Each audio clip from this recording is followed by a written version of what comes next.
White house থেকে জাতির উদ্দেশ্যে দেয়া ভাষণে ইরানকে চরম হুঁশিয়ারি দিলেন মার্কিন প্রেসিডেন্ট ডোনাল্ড ট্রাম্প।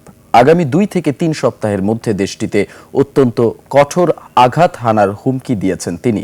বিস্তারিত তাফসির ফিজার আরও একটি রিপোর্টে। ৭২ ঘন্টা ময়েশ্চার লক সমৃদ্ধ লিলি বডি ওয়াশ শিয়া বাটারের গুডনেস স্কিন রিপেয়ার করে রাখে সফট ও গ্লোয়িং।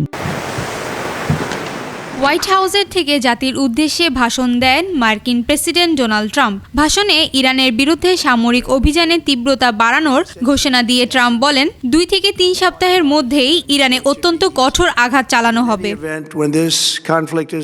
তবে এই অভিযান ঠিক কবে শেষ হবে সেই বিষয়ে নির্দিষ্ট কোনো সময়সীমা উল্লেখ করেননি তিনি।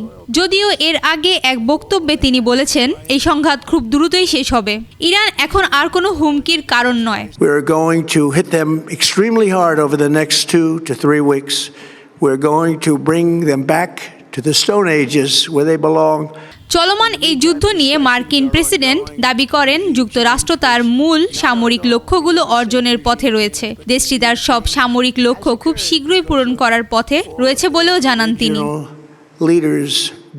ইরান যুদ্ধ শেষ হওয়ার সাথে সাথেই বিশ্বের গুরুত্বপূর্ণ তেলবাহী রুট হরমুজ প্রণালী স্বাভাবিকভাবেই খুলে যাবে। বর্তমানে এই প্রণালীতে উত্তেজনা বিরাজ করায় বিশ্ববাজারে তেল সরবরাহ নিয়ে যে উদ্বেগ তৈরি হয়েছে তা খুব দ্রুতই ঠিক হবে বলেও জানান তিনি। তাফসির ফিজা, নিউজ ডেস্ক, ২১ টেলিভিশন।